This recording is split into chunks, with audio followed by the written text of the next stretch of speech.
Comme vous le savez, le thème de la conférence qui va suivre est puissamment suggéré par les temps que nous vivons. Tant d'inquiétudes multiples, de la menace de plus en plus pressante de la guerre aux transformations climatiques, l'éventail est large des sujets qui font peser sur l'avenir une chape de pessimisme. L'accumulation des peurs est telle qu'elles semblent se succéder les unes aux autres, au point qu'on a tendance à oublier leurs traces. Souvenons-nous, le terrorisme de masse a frappé le monde occidental à partir de 2001, et la France en particulier en 2015 et 2016, mais qu'il paraît déjà loin ce temps, alors même que nous vivons des conséquences de ces années et des défis qui furent posés à nos sociétés. L'explosion des moyens de communication, la disparition au sens de multiplication et de substitution des institutions qui faisaient le débat public, je pense au Parlement, au quotidien, aux médias traditionnels concurrencés par les réseaux sociaux, ont créé, ou plutôt déstabilisé, le traditionnel paradigme dans lequel nous avions forgé nos cultures démocratiques. Une grammaire s'en va, tandis que d'autres codes apparaissent dont la maîtrise paraisse pour le moins incertaine, notamment à cause des enjeux économiques qu'ils engendrent, et qui, eux, sont assez classiques, me semble-t-il. Crise du politique et crise de la politique qu'illustre chez nous la confusion entre les temporalités. Souvenez-vous, déjà en 1988, Michel Rocard mettait en garde contre les effets d'annonce. Depuis, la communication, enfin c'est le sentiment que l'on a, est devenue l'alpha et l'oméga de la politique gouvernementale. Pas seulement en France, dans toute l'Europe. Et si 1989 représenta l'aube d'une promesse démocratique, force est de constater, 35 ans plus tard, que les fruits ne sont pas à la hauteur des promesses et des espérances. Partout, les populismes progressent. Populisme de droite et populisme de gauche. Je pourrais développer l'exemple de la Hongrie, naturellement de Viktor Orban, et des coups portés à l'état de droit, ou des difficultés du gouvernement de Donald Tusk en Pologne pour essayer effectivement de renverser les dynamiques que le parti Droit et Justice avait implantées. Ce serait juste de le faire. Mais pourquoi ne pas jeter un coup d'œil sur l'Espagne ? Vous excuserez mon tropisme. Gouverné à gauche, certes, mais qui fait aujourd'hui l'expérience d'un populisme désintégrateur et qui met en tension les institutions démocratiques que l'Espagne s'était construite dans le consensus entre 1976 et 1978. Alors l'état de droit est-il en danger ? La démocratie libérale, respectueuse des libertés individuelles et collectives, est-elle menacée ? La demande d'autorité qui semble monter du plus profond de la société atteint les gouvernants qui sont prêts à céder aux émotions de tous les faits divers et de toutes les affaires. Et vous me permettrez, cette fois-ci, en tant que professeur, décidément je tire la couverture à moi, en tant que professeur, de vous dire ma consternation devant les annonces du Premier ministre concernant à retirer des points au brevet et au bac pour les élèves qui se seraient mal tenus. Comme si, effectivement, un devoir de mathématiques, là je parle de l'ancien inspecteur général Jean-Luc Piednoir, devait être jugé non pas au résultat, mais en fonction du comportement. Bon, ça montre que vraiment on est dans l'émotion. Alors, c'est à ces questions que nous voulions réfléchir avec en arrière-fond le souvenir d'autres périodes dans l'histoire, où insensiblement, de petites restrictions en limitations plus sévères, le modèle européen de société fut emporté dans la logique des régimes totalitaires.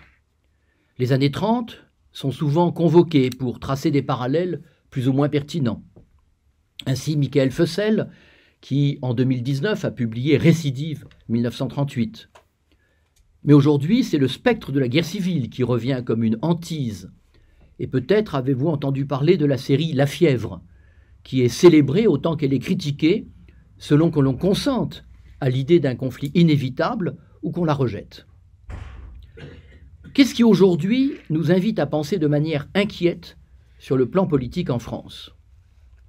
Sans nul doute, l'épuisement d'un modèle politique et moral républicain qui illustre la polarisation croissante de l'électorat. En cela, notre 5e République de 2024 ressemble à la Troisième République épuisée des années 30. Nous n'avons pas le phénomène des ligues, certes, mais nous avons une extrême droite d'autant plus puissante qu'elle est dédiabolisée. Les assises traditionnelles de la Ve République, droite de gouvernement et socialiste, sont aujourd'hui dans un état de faiblesse qui n'était pas celui du Parti radical des années 30, encore capable d'être le noyau articulateur de toute majorité. Alors, comme André Tardieu, on pourrait affirmer que le souverain est captif, le peuple souverain est captif. Et d'aucuns développent cette idée en la greffant à l'euroscepticisme, puisque la construction européenne et les concessions de souveraineté auxquelles elle invite seraient un affaiblissement du peuple souverain. Et comme dans toute période d'incertitude, nous guettons inquiets le surgissement d'une solution. La culture politique de la Troisième République nous avait appris à nous méfier de l'homme providentiel. Mais les Français saluèrent en Pétain un sauveur. Tandis que la Ve République nous a habitués à l'idée que le président était un deus ex machina, qui serait un sauveur. Et de déception en déception, nous élisons, pour mieux le haïr, un homme en charge de l'essentiel et qui n'arrive pas, au moins depuis 2002, à transformer le capital électoral en capital de confiance et en capital d'adhésion. L'extrême personnalisation du débat public nous fait perdre de vue l'essentiel, à savoir la construction quotidienne de l'espace et du bien commun. Telle est la raison qui nous a poussé à inviter Antoine Garapon, magistrat engagé, aujourd'hui membre du comité de rédaction de la revue Esprit.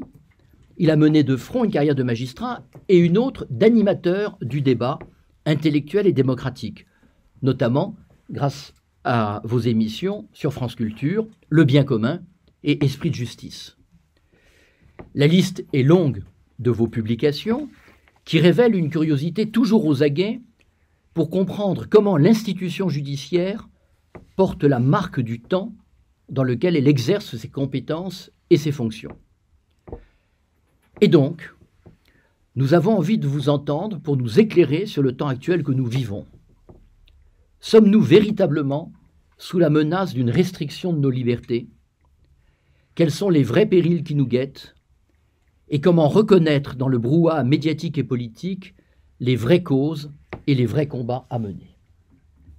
Voilà les questions que je me permets. En 40 minutes. En 40 minutes. Il faut que je parle dans le micro. Oui, plutôt, oui. Plutôt dans le micro. Bon, très bien. Eh bien, merci beaucoup pour cette invitation devant tant de têtes connues et amicales. Et donc, je dois dire que ce thème m'a un peu dérouté parce que la présentation, est-ce que nos libertés ne sont pas restreintes? C'est quand même quelque chose qu'on entend souvent, et notamment à gauche, et ça risquait, je ne dis pas que c'était votre intention, mais ça aurait pu être pris de manière un peu convenue, qui appelait un discours convenu auquel se prêtent pas mal de gens aujourd'hui, celui de la déploration. Les libertés, le Covid, le contrôle, bon. Et c'est pas cet hymne-là que j'ai envie d'entonner ce soir, parce que d'abord par une éthique du débat public, et j'y reviendrai, une éthique du débat public qui doit essayer de tenir au plus près de la réalité dans ce qu'elle est désagréable. Et je dirais, je ne résiste pas. Moi, j'ai une Bible, excusez-moi. J'ai une référence qui est L'étrange défaite de Marc Bloch, que je lis et relis.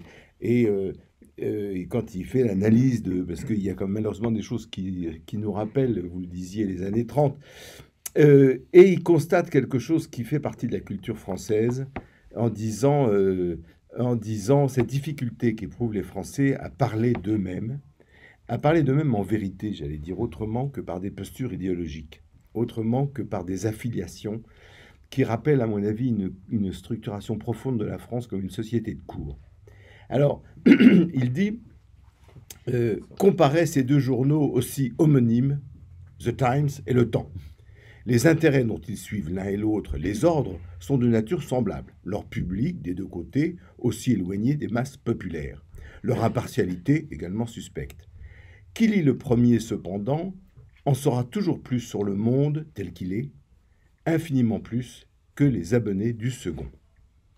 Alors, je pense que ça fait partie de ces phrases, et je pense que c'est un des mots français où la France finit par devenir, comme dirait l'autre, une sorte de secret partagé. Secret de famille partagé, on sait comment ça se passe, mais surtout n'en parlez pas, s'il vous plaît. Alors, il me semble que la situation, vous le rappeliez, je suis absolument d'accord, est grave aujourd'hui. Elle est grave comment dirais-je, il y a ce fameux proverbe anglais, on ne se demande pas de quelle couleur il faut repeindre la chambre du capitaine quand le bateau coule. Et c'est un petit peu ça. C'est-à-dire que il y a des bouleversements fondamentaux. Et alors, par exemple, sécurité contre liberté. Ce qui me frappe, c'est que nos concitoyens ont choisi entre ces deux termes depuis longtemps. Et certains ne veulent pas l'entendre. Et le choix est évidemment pour la sécurité. Et je suis frappé du peu que l'on parle de la liberté aujourd'hui. On parle des discriminations, on parle beaucoup de choses, on ne parle pas beaucoup de liberté, au sens où ma génération en parlait en 68. Et donc, l'axe de ce soir, c'est que je crois que le contexte a changé. Ce face-à-face symbolisé, liberté contre sécurité, dans le fond, n'est plus tellement pertinent, pour des raisons qui sont profondes, qui tiennent moins au débat qu'aux conditions du débat, aux pré-conditions aujourd'hui, parce qu'il faut toujours mettre un degré supplémentaire dans le... c'est-à-dire, on pourrait de manière un peu pompeuse, ce sont les catégories de l'entendement qui ont changé. C'est le rapport à l'espace, au temps, à la cause, à la raison, à ce qui, finalement, ces catégories que nous partageons. Et mon hypothèse que je voudrais développer, c'est de dire que ce n'est pas tellement la question de la liberté-sécurité qui me semble importante, c'est ce mouvement, dialectique ou non d'ailleurs, entre la violence et la désymbolisation. Et donc, aujourd'hui, nous sommes affectés, et c'est pour moi une des raisons de ce changement profond, par un mouvement de désymbolisation, je m'expliquerai sur ce terme, qui se manifeste par une montée évidente de la violence. Et quand je dis que la France a du mal à parler d'elle-même, nous assistons à une montée de la violence préoccupante de toute nature, je pense à Marseille au règlement de compte, je pense aux Gilets jaunes, je pense à l'augmentation de la vie, ce que disait encore l'observatoire norvégien dans Le Monde d'hier ou d'avant-hier, qu'il y a une augmentation préoccupante de la violence d'extrême droite en France, ce que connaissent tous les spécialistes de la sécurité, à commencer par mon ami François Molins, où il dit pourquoi on parle autant de terrorisme islamique, on ne parle pas de terrorisme d'extrême droite en France. Bon. Alors, il me semble qu'il y a une montée de la violence, que on peut se poser cette hypothèse celle que je voudrais tenir, de la désymbolisation. Alors, quelle forme prend cette désymbolisation? On peut la ranger dans trois perspectives. Trois perspectives, et je commencerai par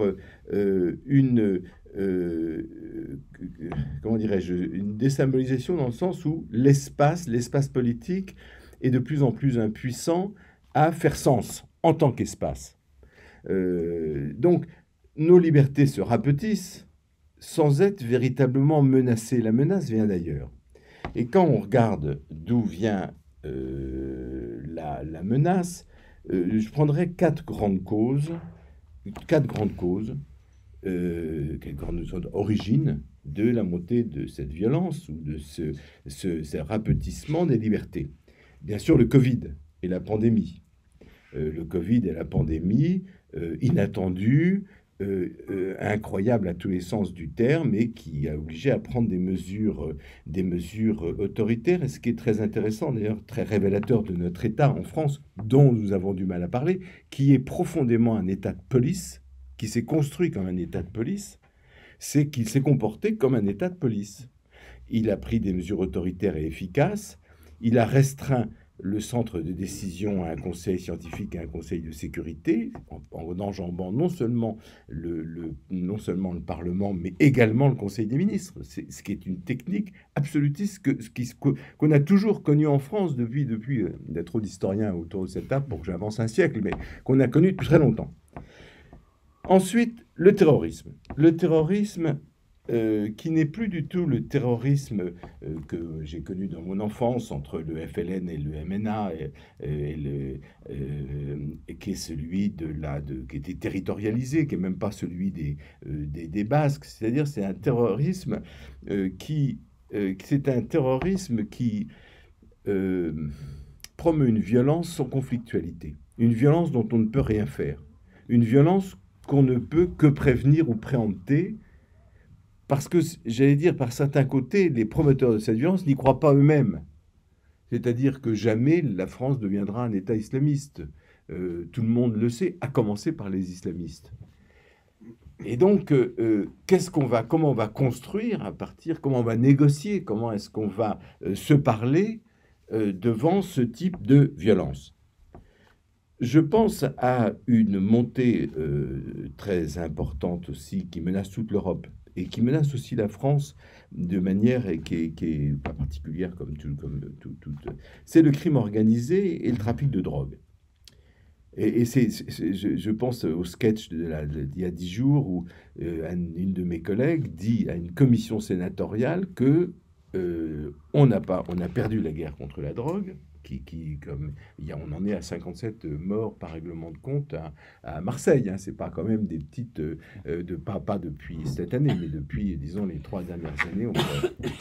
Et quand elle dit aux sénateurs, on a perdu la guerre contre la drogue, et elle a absolument raison, le ministre descend à Marseille pour lui dire, taisez-vous, je vais vous poursuivre disciplinairement. Elle parlait à une commission sénatoriale, je vous le rappelle. Alors, si c'est pas un état de police, alors je sais pas ce que c'est. Et puis enfin, la question des migrations, très importante, très difficile à penser politiquement, et je pense à la loi sur l'immigration et Mayotte et vouloir toucher à ce principe sacré de la loi du sang. Qu'est-ce qu'on constate? Ces 4 menaces sont externes.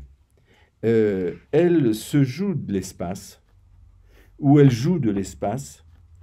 Elles ont pratiquement toutes référence à la mort. Quand un attentat se produit, tout le monde a perdu. La politique a perdu, la justice a perdu, et la société a perdu. Pour des raisons qui sont Raymond Aron l'avait déjà dit, c'est-à-dire que tout le monde s'identifie à une victime potentielle d'un attentat et ne s'identifie pas à une victime du crime organisé. C'est comme ça. Comme elle ne s'identifiait pas à une victime de l'apocalypse nucléaire, d'ailleurs, ce que disait Aron, en disant qu'il y avait une menace extrême qui pesait sur le monde pendant la guerre froide, mais qui ne faisait pas peur aux gens.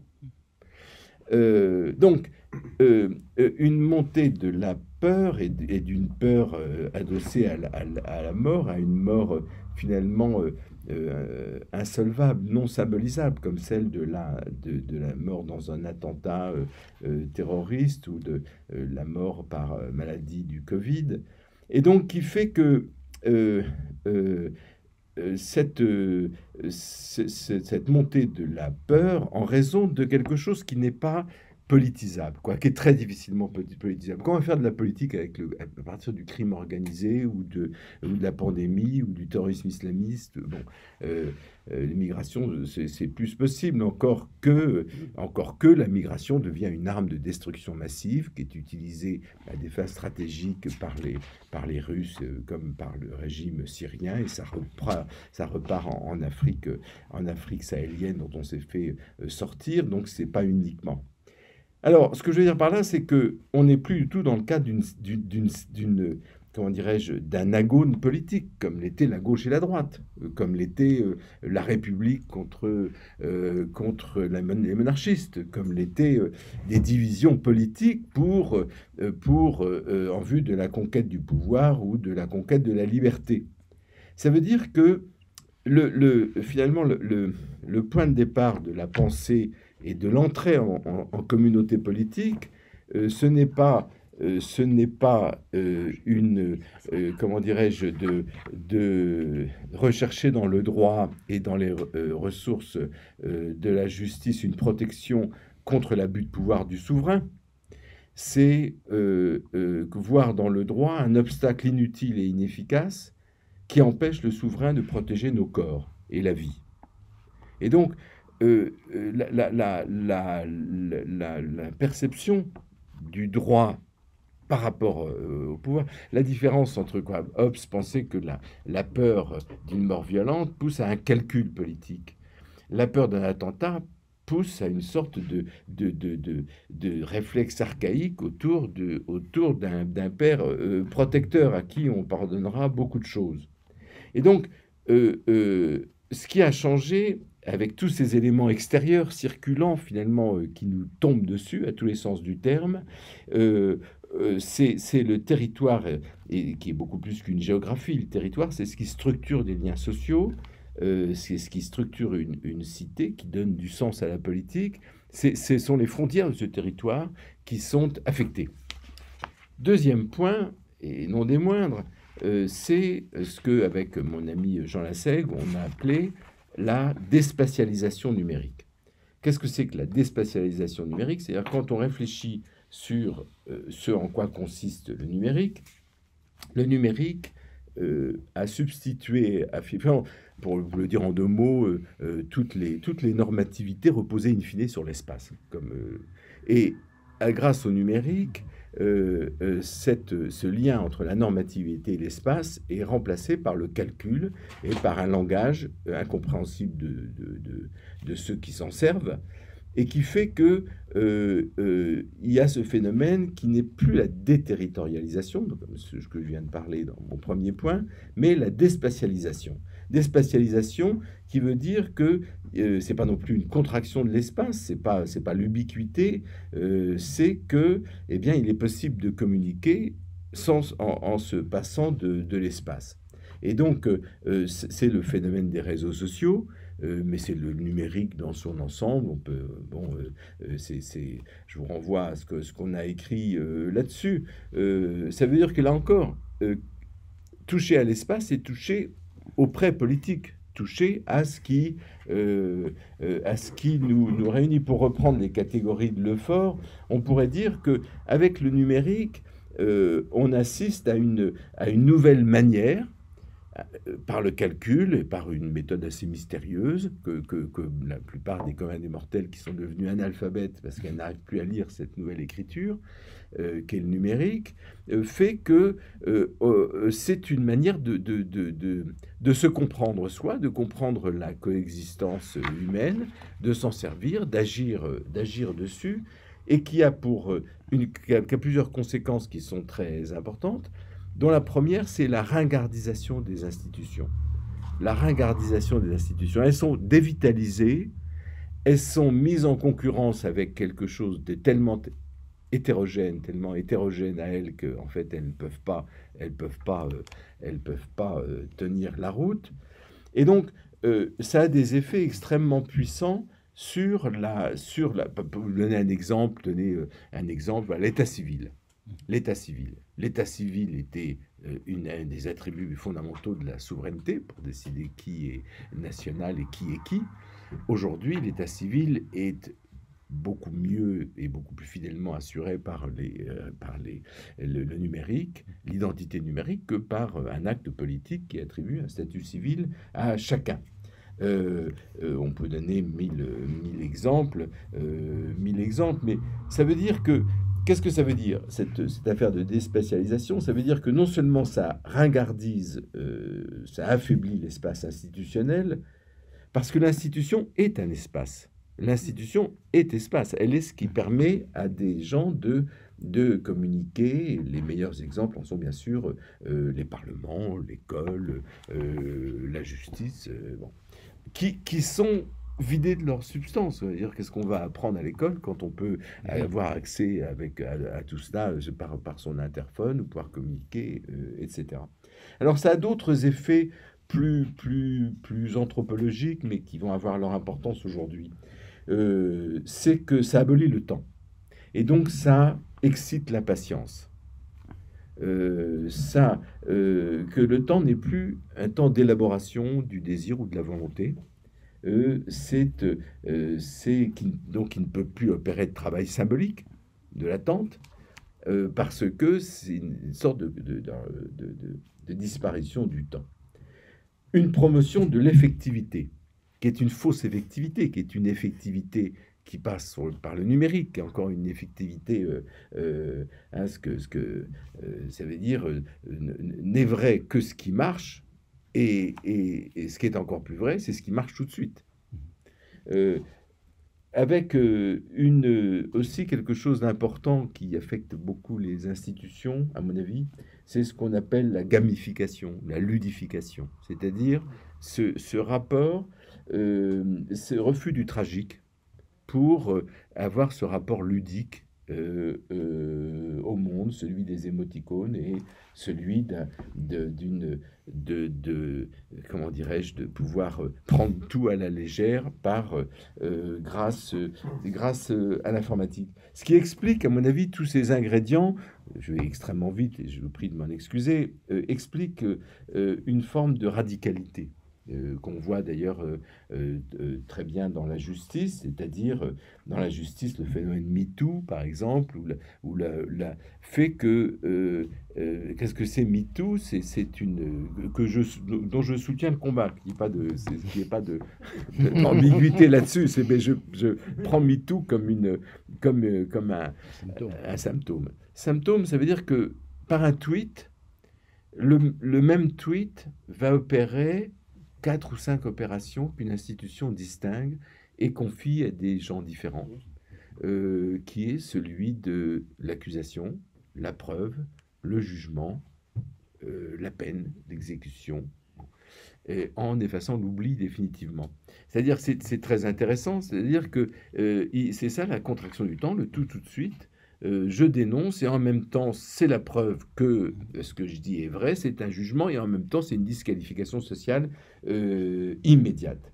Ce qui explique à mon avis une partie de la sidération du politique. Bon, pour le dire d'une autre manière qui me frappe beaucoup aujourd'hui, mais c'est sur la même idée de déspatialisation, c'est un effondrement de l'interlocution. L'interlocution, c'est-à-dire, mais je le remarque aussi bien, je ne suis pas du tout un expert de rien du tout d'ailleurs, mais je le remarque aussi bien dans l'art contemporain que dans les partis politiques. On se parle à soi-même. La prise de parole publique consiste à se parler à soi, à parler de soi ou à parler aux siens. Et d'avoir de plus en plus de mal à se comprendre. Mais avant de se comprendre, à échanger, à esprit. On a fait un travail qui nous a demandé, et qui a été partiellement réussi, après le 7 octobre, de faire dialoguer des personnalités du monde arabe et des personnalités juives, israéliennes ou non, ensemble, dans les colonnes de la revue. On a eu le plus grand mal. Finalement, on y est arrivé partiellement parce qu'on a eu 2 défections en bout de course, et on s'est rendu compte que c'était extrêmement difficile. Et les réponses qu'on avait, c'était « Ah, j'aurais tellement de choses à dire, mais je ne le peux pas. » Pourquoi je ne le peux pas? Parce que je suis soumis à la peur qui est directement corrélée aux réseaux sociaux. C'est-à-dire que j'ai peur que ça flambe, comme on dit, sur les réseaux sociaux, et qu'on dise, en fait, machin, c'est un antisémite, c'est un être épouvantable. On se demande s'il n'est pas un peu pédophile, d'ailleurs. Bon, et de manière irraisonnée et non justifiée, et surtout qui fait que... Et c'est frappant aujourd'hui dans la question palestinienne de cette impossibilité de se parler, mais à tous les sens du terme matériellement. Troisième point, après la déterritorialisation, la déspatialisation, je pense qu'il y a une crise de la représentation de la coexistence, de la coexistence politique.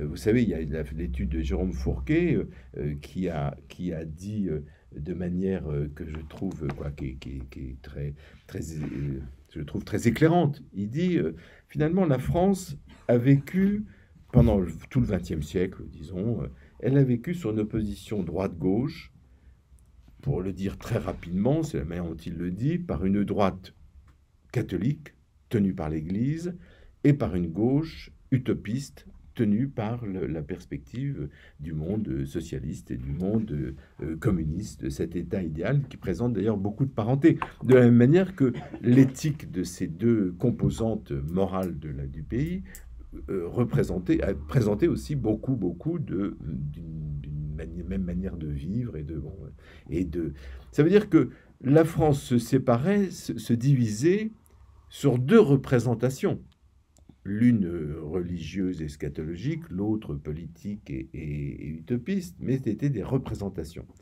Et cette opposition droite-gauche laisse la place aujourd'hui, on le voit de plus en plus, j'allais dire on le voit chaque jour davantage, à un clivage qui n'est plus droite-gauche, qui est un clivage entre les élites, entre guillemets, c'est-à-dire ceux qui prennent le TGV, qui habitent le centre-ville, qui parlent des langues, qui voyagent, à qui on suppose, on prête qui sont connectés avec le monde, on retrouve le monde là-dedans.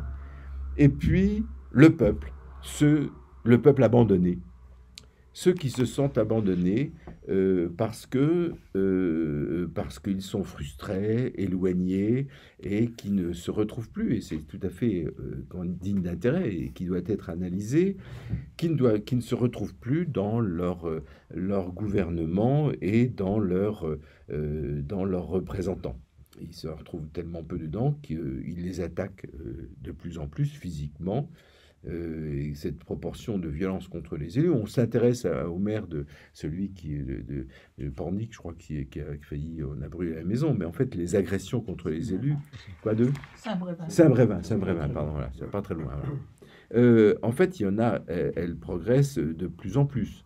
Et ça fait partie toujours de cette intimidation. L'intimidation qui est devenue une forme militante. Militer aujourd'hui, il y a encore 10 ans, c'était faire des procès. Aujourd'hui, c'est intimider, par les réseaux sociaux, mais pas que, les décideurs. Et donc, ça veut dire que le nouveau clivage que je ressens personnellement, je trouve cette explication éclairante. C'est-à-dire qu'on voit bien qu'il y a deux grandes banques de colère, LFI d'un côté et le RN de l'autre, qui reposent grosso modo sur comment dirais-je, une frustration commune, et sur une rhétorique du peuple et des élites.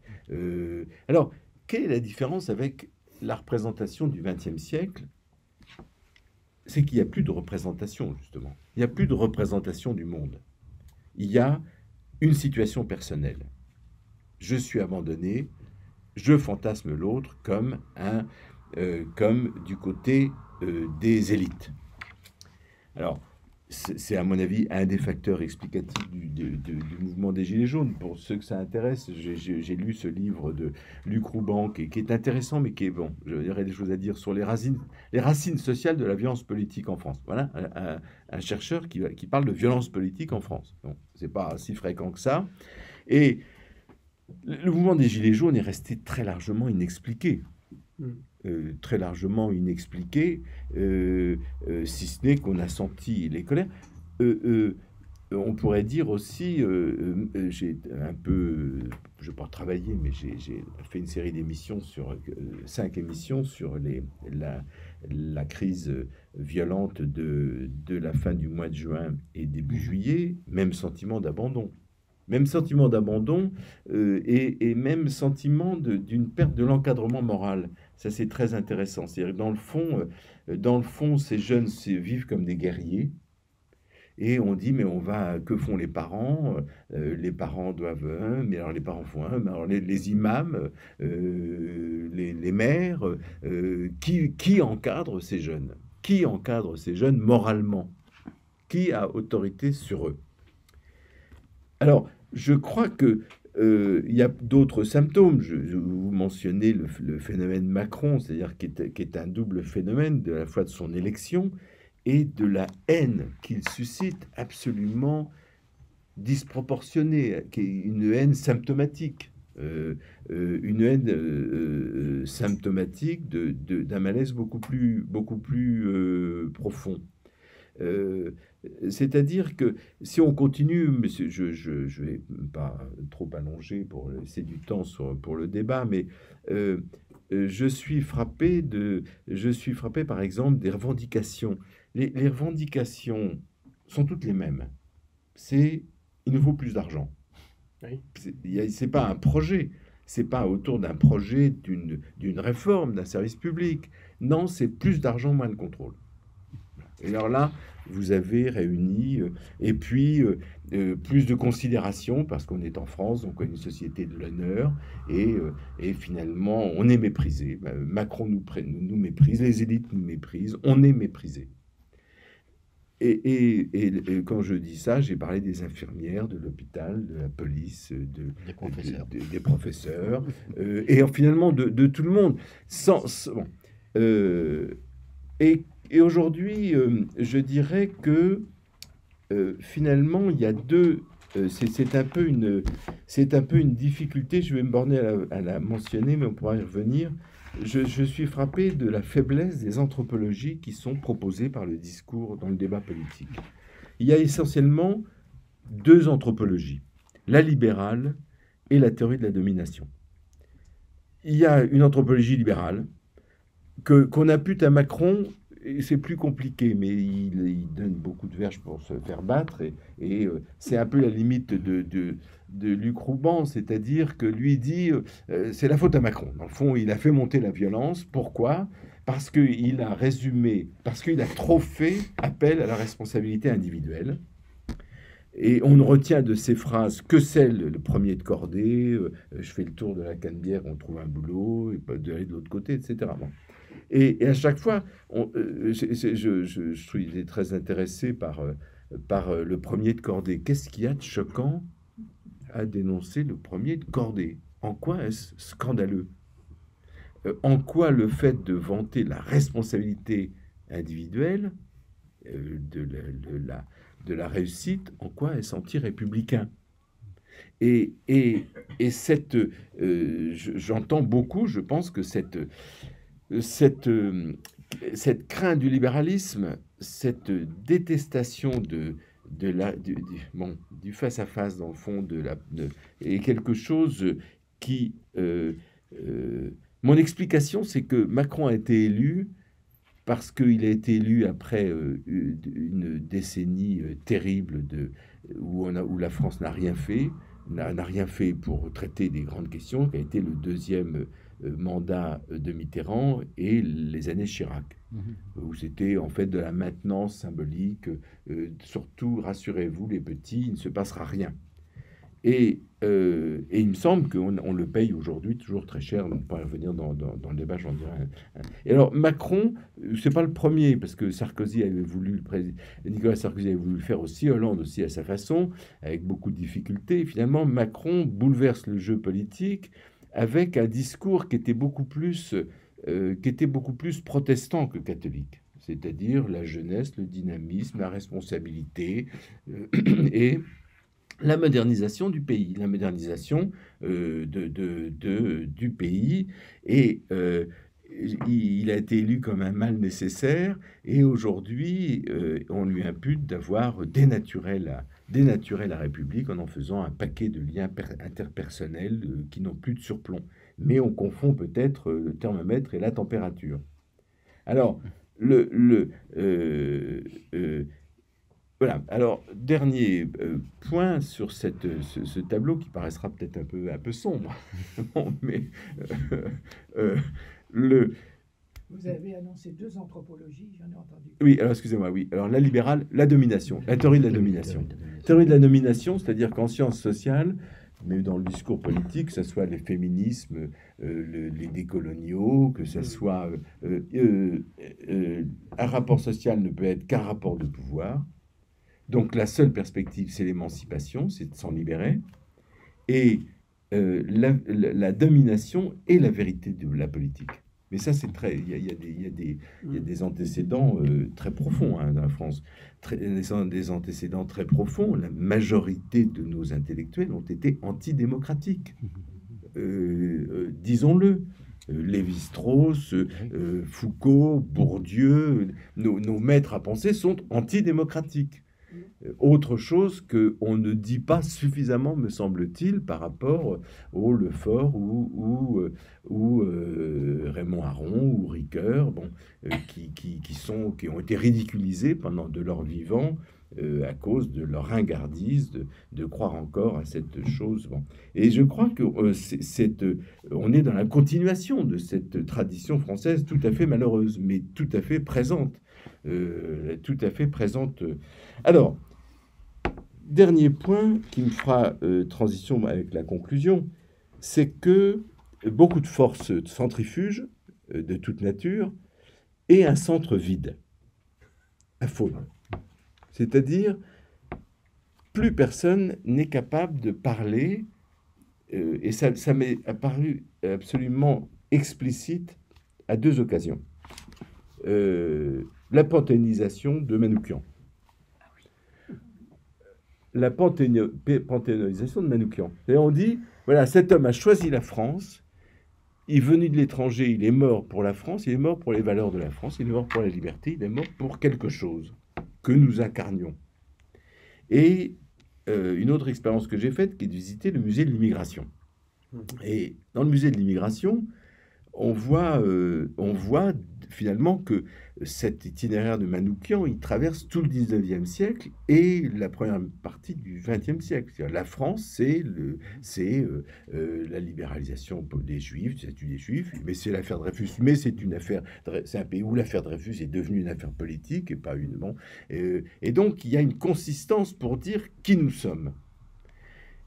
Et puis, le musée continue... Et le parcours du musée conduit vers la sortie, et puis disparaît tout discours sur la France. Il n'y a plus que des histoires individuelles, des parcours courageux, de souffrance personnelle, un peu de méfiance vis-à-vis de la France, de déception, de discrimination. Mais dans quel pays sont-ils allés? Dans quel pays nous trouvons-nous? Et je crois, on pourrait continuer, sur quel mythe réunit les Français? J'aime bien, sans en être un consommateur addictif de la musique américaine. Si vous entendez du jazz, de la country, Beyoncé là qui fait bon. Dans le fond, c'est l'Amérique, c'est terrible, c'est violent, c'est plein de choses, etc. Mais je crois dans l'Amérique. Je crois dans l'Amérique. Et c'est extraordinaire. Mais la country, et le jazz, et avec des références d'ailleurs de la promesse un peu religieuse, etc. C'est-à-dire que les États-Unis ne sont pas du tout en peine. C'est un pays grand créateur de mythes, sur lequel nous vivons, nous d'ailleurs. Mais les opposants, tout le monde sait pourquoi on est américain. Pourquoi on est américain? Pourquoi sommes-nous français? Et je dirais, moi, ça me frappe plus personne, mais y compris le discours politique. Si vous écoutez le discours des politiques, je suis frappé de plus personne ne parle depuis l'institution, ex officio, et encore moins les hommes politiques que les autres. C'est-à-dire que... Et nous le ressentons, nous autres magistrats d'ailleurs, c'est que souvent on se dit, mais on est un peu les pompiers de cette société, on s'occupe des gens des violents, des déprimés, des violences familiales, de tout ce qu'on veut. Bon. Mais qui soutient notre institution autre que nous-mêmes? Mais j'ai l'impression que ce moment de solitude est partagé par les profs, partagé par des médecins, par des psychiatres, par beaucoup de gens. C'est-à-dire... L'institution étant... Bon, parce que dans cette démocratie de la plainte, voire des gueulards, quand on n'est pas du côté de la plainte, et vous comprenez pourquoi j'ai pas voulu me joindre à cette... voilà. Alors, pour terminer, je crois que finalement, je dirais que la France a un problème majeur avec le monde. C'est-à-dire qu'elle a un problème majeur avec le monde, et j'entendais une émission d'un économiste, Torres, qui fait une histoire économique de la France, et je partage absolument ce point de vue, et j'ai vécu professionnellement. C'est-à-dire que, et qu'est-ce qui s'est passé en 89? C'est qu'il s'est passé la mondialisation.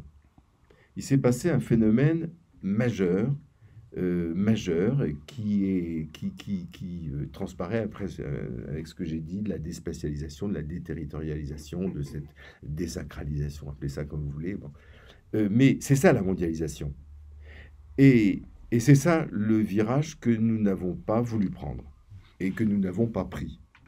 Et donc, je dirais, on a un problème persistant avec la mondialisation, que je vois par exemple dans l'usage de la langue anglaise, dans ce refus de penser économiquement, de se penser économiquement. Et je crois que, je dirais, la France doit repenser sa place dans le monde pour pouvoir penser le monde chez elle. C'est-à-dire que et c'est pour ça qu'il est très, très important de dire les choses. Ça me frappe beaucoup dans la culture anglo-saxonne. On a une manière, par l'humour, plus ou moins brutale. C'est la même chose en Europe du Nord, c'est très protestant. On dit les choses. Alors, c'est pas toujours très agréable à entendre, mais les choses sont dites. En France, elles ne le sont pas. Et on préfère des querelles de posture, alors de dire je suis du côté des libertés contre la sécurité, bon, qui me semblent plus toujours des oppositions pertinentes. Et donc, impossibilité de penser la diversité de la société française d'aujourd'hui. C'est ça le monde, la mondialisation, c'est cette nouvelle équation. Il faut trouver sa place dans le monde, et il faut trouver la place du monde chez soi. Et donc,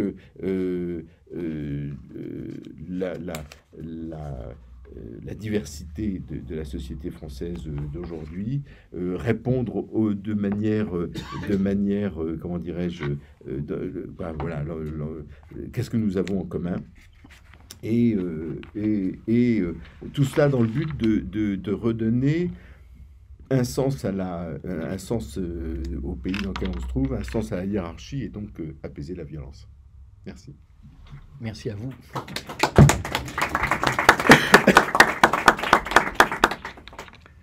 Merci beaucoup. J'ai été très frappé en vous écoutant de retrouver exactement ce qui a été dit il n'y a pas longtemps à une soirée que l'on avait organisée à l'Observatoire Foi et Culture sur la Conférence des évêques de France, un lieu que vous connaissez aussi. Et c'était sur effectivement violence et discrédit du politique. Et nous avions invité Emmanuel Valls et Monseigneur Le Borgne, ainsi que Bernard Perret. Le texte d'ailleurs de Monseigneur Le Borgne a été publié par La Croix, vous l'avez peut-être vu, c'est un texte absolument remarquable, enfin j'ai trouvé. Et l'une des conclusions, c'était que sans doute la France était une des sociétés européennes qui était allée le plus loin dans la déritualisation de ce qui permet de faire société. Et donc, comme vous avez commencé effectivement en parlant de désymbolisation, je suis frappé par cette convergence des analyses. Mais ce n'est pas parce que je suis ici et que j'ai le micro que je vais monopoliser la parole. Il y a un autre micro qu'on peut faire circuler pour les questions, et sans doute avez-vous des questions à poser. Je rebondirai sur ce que vous venez de dire, parce que c'est une autre phrase formidable de Marc Bloch, et où il dit il y a deux catégories de Français. Il est de deux catégories de Français qui ne comprendront jamais l'histoire de France. Ceux qui refusent de vibrer au souvenir du Sacre de Reims, ceux qui lisent sans émotion le récit de la fête de la Fédération. Peu importe l'orientation présente de leurs préférences, leur imperméabilité au plus beau jaillissement de l'enthousiasme collectif suffit à les condamner. Et je pense aux Jeux Olympiques. Je pense à cette sorte de déprime. Oh, les Jeux Olympiques, oh, les embouteillages, oh, les travaux, ah, machin, nos vacances. Et cette incapacité de se réjouir. Oui, oui. Et d'ailleurs, c'était, vous avez tous le souvenir, en 98, quand la France a gagné La Coupe du Monde de football, il y a eu un vrai phénomène, black, blanc, beurre, etc., un enthousiasme. Et en 2018, ça a fait pchit. Oui, complètement. On voit, et alors en même temps, en 98, finalement, ça a été aussi un leurre, c'est-à-dire qu'il y a eu un enthousiasme, mais ça n'a rien changé. La société n'était pas plus black, blanc, beurre. Il y avait un peu un phénomène d'illusion. Mais sur le fait que vous dites on ne sait plus dire les choses en France, il se trouve qu'actuellement, par mes fonctions, je suis en train de faire les dossiers Parcoursup.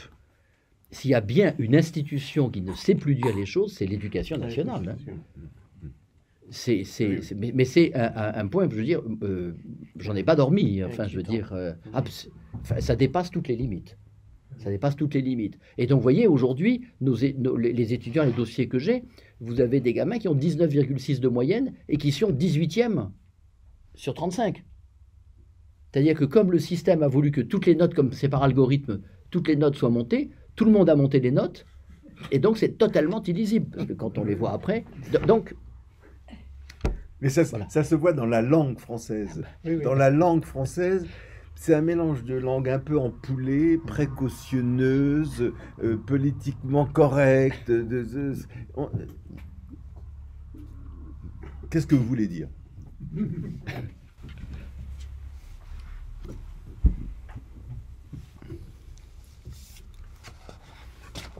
Alors, Jean-Louis. Attends, Jean-Louis. J'ai commencé, pas par l'éducation nationale, mais vous avez fait allusion à la situation à la fin de la Troisième République. Ça paraît vraiment très intéressant. Mais elle était quand même aussi caractérisée par la médiocrité intellectuelle du Parti radical. C'est effrayant. Quand on relit ce qu'ils ont fait, ils n'ont rien vu. Ils n'ont rien vu du stalinisme, ils n'ont rien vu de l'hitlérisme. Et du coup, c'est eux qui sont les principaux responsables, évidemment, de l'effondrement de 1940. Parce que il faut quand même qu'il y ait une capacité d'analyse suffisante dans le personnel politique pour pouvoir essayer d'énoncer pas une solution, mais un début de solution, au moins un début de discours, quoi. Et effectivement, c'était l'avantage de Gaulle, c'est qu'il avait un discours. Même Mendes. Vous entendez la descente d'avion de Mendes où il explique les accords de Genève. C'est lumineux, c'est clair, c'est percutant, il dit les choses, quoi. Et à contrario, le discours de Baladier à ses collaborateurs en descendant au Bourget, d'avion en venant de Munich, alors qu'il était acclamé par la foule, quelle bande de cons. Mais il ne l'a pas dit publiquement que c'était une bande de cons. Mais alors, nullité intellectuelle ou nullité morale? Ou manque de courage? L'humilité intellectuelle a aussi existé.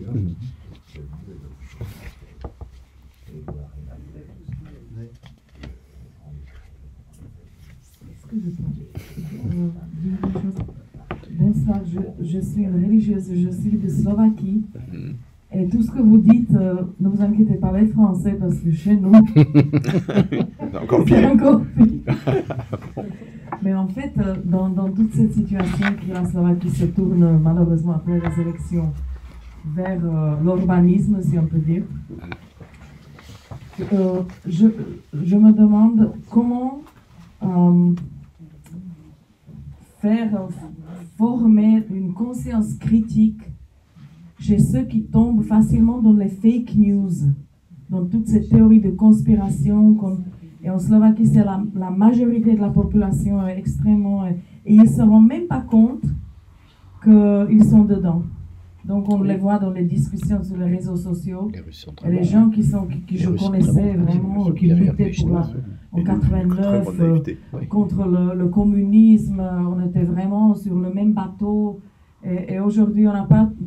Ces gens n'ont pas de problème de retomber dans dans ce qu'ils ont critiqué avant quand on était dans le communisme. Donc, cet phénomène des conspirations, est-ce qu'il y a déjà des réflexions, comment les combattre ou comment... Oui, je pense que c'est il y a une prise de conscience qui est de plus en plus grande c'est par exemple, c'est frappant ce rapport, ce lien entre le savoir et le pouvoir, qui était quelque chose de très solide. Le gouvernement, et notamment en France, c'est d'avoir des données qui permettent de prendre des décisions éclairées, justifiées. Aujourd'hui, il est très ébranlé. Il est très ébranlé. Il y a une prise de conscience récente, mais récente de ces 2 derniers mois, de l'infiltration des opérations d'intox venant de la Russie ou de la Chine, mais c'est très tardif, quoi. C'est très tardif. C'est très bien que cette prise de conscience s'opère, mais c'est quand même... on a l'impression que il y a une grande naïveté.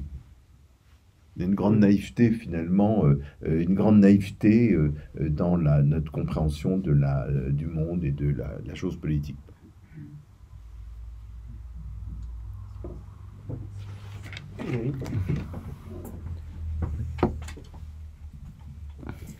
Oui, d'abord, merci pour cette intervention très, très riche. Il y a beaucoup de sujets sur lesquels on pourrait revenir. Un des points sur lesquels Monsieur Arrêté, c'est l'effondrement de l'interlocution, c'est-à-dire le rapport à la parole. Alors un juge, c'est quelqu'un qui parle, et qui a une parole qui n'est pas seulement une machine. Or, un des dossiers intéressants aujourd'hui, que vous avez travaillé, justement, vous avez fait allusion, c'est le numérique, où finalement c'est la machine qui parle. Enfin, est-ce qu'elle parle, justement? C'est un peu la tentation de remplacer l'engagement toujours risqué dans une parole personnelle par le discours rationnel. Par définition, la machine elle est censée être rationnelle. Donc, voilà, alors, l'exemple, je pense à votre livre,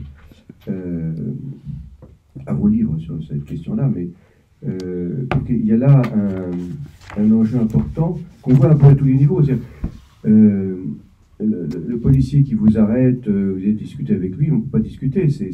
Lui, il applique des consignes. Voilà. Il n'y a plus d'engagement personnel. Et enfin, donc là, on pourra trouver plein d'autres. Enfin, je trouve que la question du rapport à la parole personnelle, à l'engagement dans sa parole, la question du franc-parler, il y a beaucoup de propos qui rejoignent cet élément-là, me semble un des éléments clés de la... Et parce que qui dit parole personnelle dit aussi dialogue.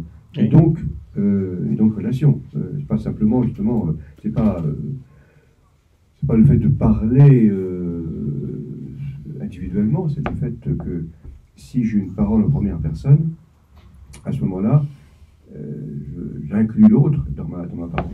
Et donc, je constitue une société, en quelque sorte. Donc, voilà, j'ai dit très rapidement.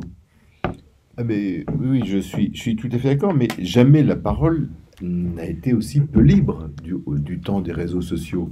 Oui.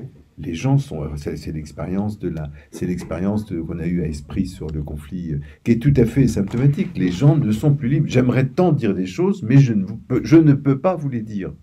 Dans ma position, je ne peux pas vous les dire parce que j'ai trop peur. Et c'est une intimidation. C'est-à-dire que les réseaux sociaux sont une instance puissance 15 de contrôle social et pas du tout de liberté. Mais ce constat me semble insuffisamment fait. C'est-à-dire que ça continue d'être vu comme la libération, chacun peut dire, et ça l'a été, et ça change tout. D'ailleurs, et ça change tout, c'est un bouleversement véritablement anthropologique. Mais oui, je suis frappé que la parole, et on voit arriver ChatGPT, et ça va encore accentuer, de savoir qui me parle, y a-t-il quelqu'un, est-ce qu'il y a un auteur à cet écrit que je reçois, quoi. Est-ce que, donc, on n'est pas du tout... Je suis frappé, on vient de le dire, mais c'est le taux d'expressivité de dans la parole la puissance d'exprimer quelque chose, de transmettre quelque chose, d'engager.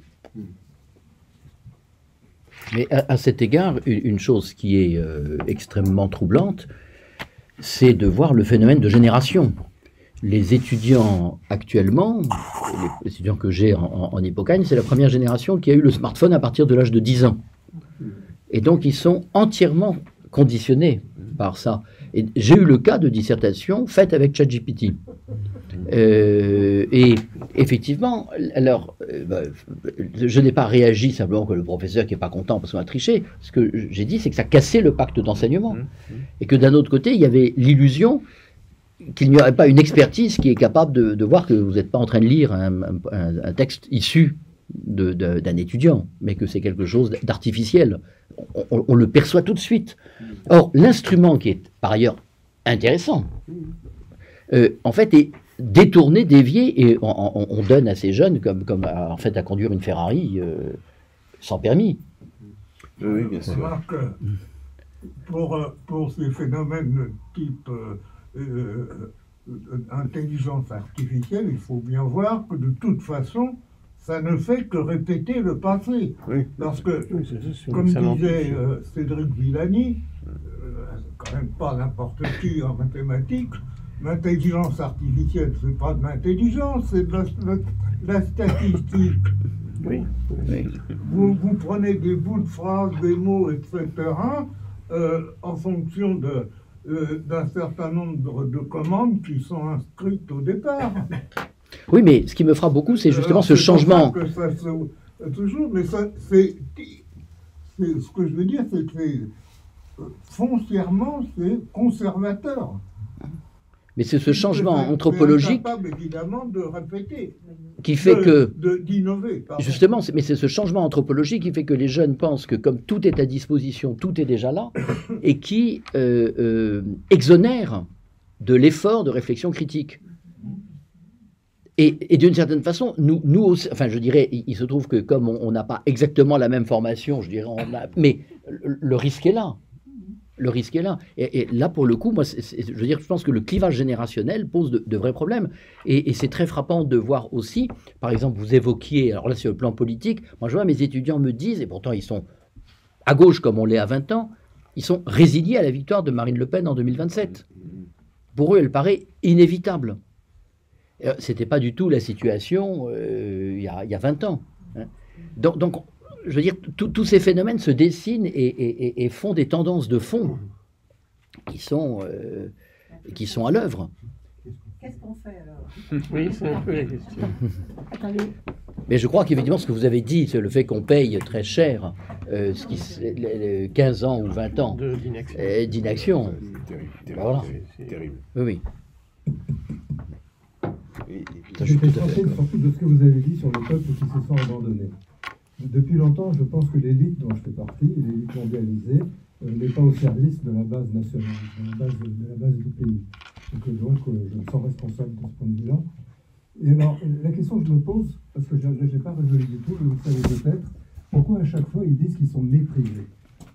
Ce sentiment de mépris, est-ce qu'il vient du fait qu'on parle une langue qu'ils ne comprennent pas, je ne sais pas, est-ce que et ce sentiment de mépris, est-ce qu'il ne s'adresse pas à la culture en fait, est-ce qu'à la limite, c'est pas ça qui a été à la base de la révolution culturelle en Chine, hein, cette possibilité pour la base de s'élever contre la culture dominante. Est-ce qu'il n'y a pas un rapport à la culture qui est... Bon, je pose la question. C'est très difficile. J'ai pas de réponse. Non, j'ai pas de réponse. Je pense qu'il y a un clivage profond ville-campagne, ou ville province, périurbain, et encore plus Paris et le reste de la France. Qui me semble... non, mais c'est plus que le désert français. Oui. C'est-à-dire que des gens qui viennent à Paris disent « mais je suis plus dans... j'allais dire, je suis plus dans mon pays ». Et tout de suite, je vois le risque qu'il y a à prononcer une telle phrase. Mais Paris est devenu une ville cosmopolite. totalement cosmopolite, joyeusement cosmopolite d'ailleurs par certains côtés. Et ça, et je pense qu'il y a il y a des ruptures qui sont très oui, très profondes. Après, voilà, après c'est comment on fait. Moi, je me poserais la question en sens inverse, c'est-à-dire on n'a jamais été aussi égalitaire, on n'a jamais été aussi redistributeur. On est un des pays les plus, voire le plus redistributeur au monde. Et cette égalité n'est pas ressentie, elle est ressentie comme un abandon. Et donc, j'aurais tendance à retourner la question et me demander, mais comment se fait-il qu'au moment où les inégalités étaient criantes, où la condition de la classe ouvrière était désastreuse, le sentiment d'appartenance à une même nation était aussi bien portant? C'est cette question-là que... C'est se dire qu'est-ce qui s'est passé? Parce que c'est pas du tout... Un syndicaliste, Alphonse Mérem, en 1918, il disait que la classe ouvrière n'aurait pas eu besoin de nous fusiller, nous les internationalistes. Enfin, le gouvernement n'aurait pas eu besoin de nous arrêter. La classe ouvrière nous aurait elle-même fusillé au coin de la rue Grand-Jaubert. Non, mais je pense que là, il y a une véritable interrogation. Il y a quelque chose de l'ordre d'un effondrement symbolique. Voilà, genre ça explique pas grand-chose, mais c'est ça qui est très... Dans cette sorte de désacralisation de l'autorité, quoi, qui est liée aux médias aussi, pas uniquement, mais c'est très frappant de voir. Moi, la question que je me pose à l'inverse, c'est comment les autorités symboliques, je pense à celle de l'Église, je pense à celle des élus, je pense aux instituteurs, je pense étaient aux magistrats. Comment est-ce qu'elle a tenu pendant des siècles, au moins 19e et le 20e siècle, alors que objectivement les conditions des inégalités étaient infiniment plus grandes. Oui. Jean-Pierre. Non, mais vous parliez d'un récit. C'est-à-dire qu'effectivement, les États-Unis savent faire un récit. D'ailleurs, on aura tous piqué le récit, les grandes épopées américaines. Et effectivement, la France ne fait pas de récit. Et elle ne fait plus de récit. Elle fait des jérémiades au besoin, ou des discours savants et surplombants. Mais elle ne fait pas de récit. Mais on fait comment? Parce que c'est une chose faire un constat, et c'en est une autre d'imaginer des pistes. Alors, juste le temps que vous réfléchissiez à votre réponse, on ne fait plus de récit, mais nous savons très bien faire des pompes funèbres. Nous sommes devenus quand même les champions des pompes funèbres. On enterre, hein, et je pense effectivement qu'il y a une substitution qui s'est opérée là. Et en même temps, c'est assez triste parce que le stock de ce qu'on a enterré se limite. Il reste Lynn Renault, il reste Alain Delon, mais après, il n'y aura plus beaucoup. Il est très en forme. Non, mais ma position, mais je voudrais pas, comment dirais-je, vous plomber la soirée, comme disaient les jeunes, mais c'est un ami américain qui m'a dit ça. Il m'a dit, mais quand est-ce que vous allez vous poser la question en France de l'instabilité de vos institutions?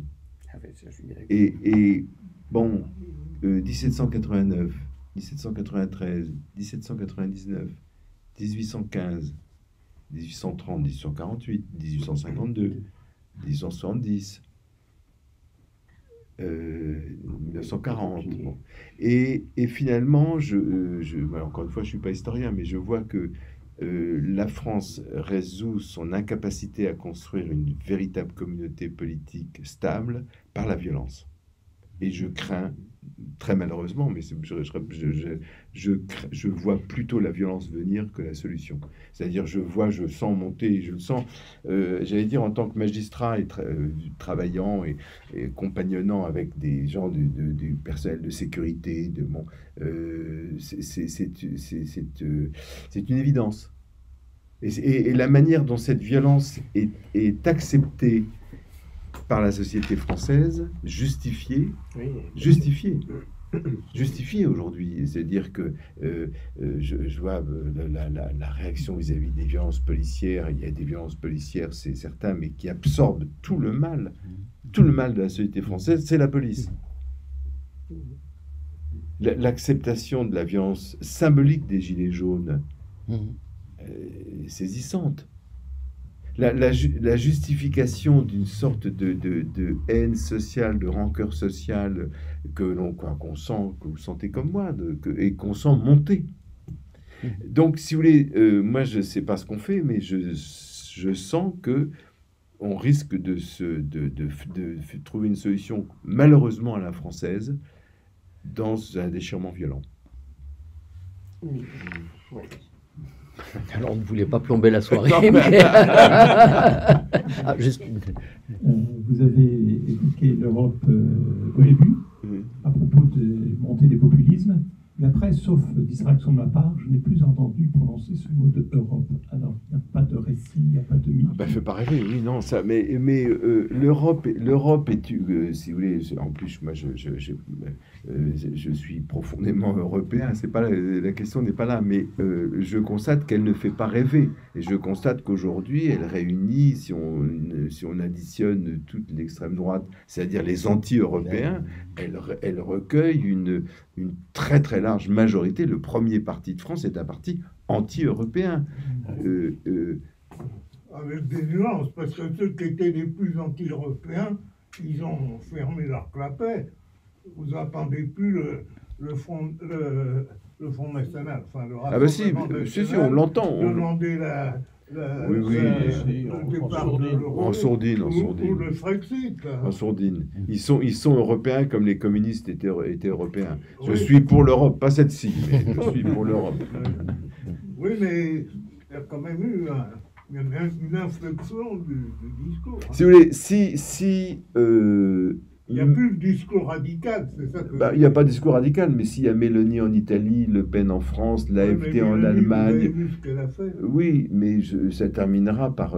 et ce qui est, si vous voulez, ce qui est le jeu... comment dirais-je, ce qui est le désir de tous les gros blocs, y compris des États-Unis. La fin de l'Europe, mais bien sûr, la fin de l'Europe, la Russie, la fin de l'Europe. Et donc, l'Amérique veut la fin de l'Europe, veut la fin de l'euro. Et donc, si vous voulez, voilà, parlons rapport de force. C'est-à-dire que l'Europe, elle se pose comme une nécessité rationnelle.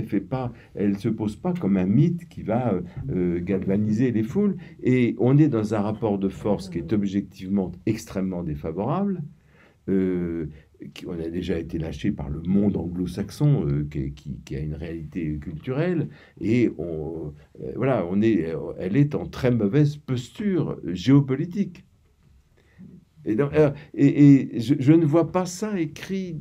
Je suis frappé de ce que il n'y a pas beaucoup de. On est encore dans une. Dans le mythe. C'est sympathique, on est pour l'Europe, c'est sympa, c'est bien, c'est bon. Mais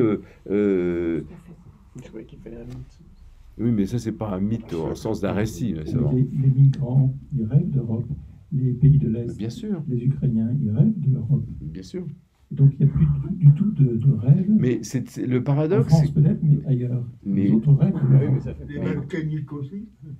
Tout le monde rêve de l'Europe, tout le monde veut venir en Europe, c'est évident, et tout le monde veut venir. Mais C'est pour ça que... voilà, pourquoi nous n'arrivons pas à être fiers d'être Oui, oui. désirés? Oui, Eh c'est- ben, et faut haï. pas, oui, mais il ne faut pas oublier politiquement l'effet désastreux du référendum de 2005. Ah oui, oui. Oui, oui. Là, on l'a payé très cher, et avec un parti socialiste qui bien s'est sûr, déchiré, bien sûr. l'attitude de Laurent Fabius, etc. Enfin, Chirac plein d'autres, part mais pas. Chirac, oui, Chirac ne part pas, enfin bref. Et d'une certaine façon, 2005 n'est en réalité que la réplique du vote de 92 sur Maastricht, qui était extrêmement serré, et qui est le fait que la France a perdu le leadership politique avec la réunification allemande, et c'est des choses qu'on n'a pas voulu voir.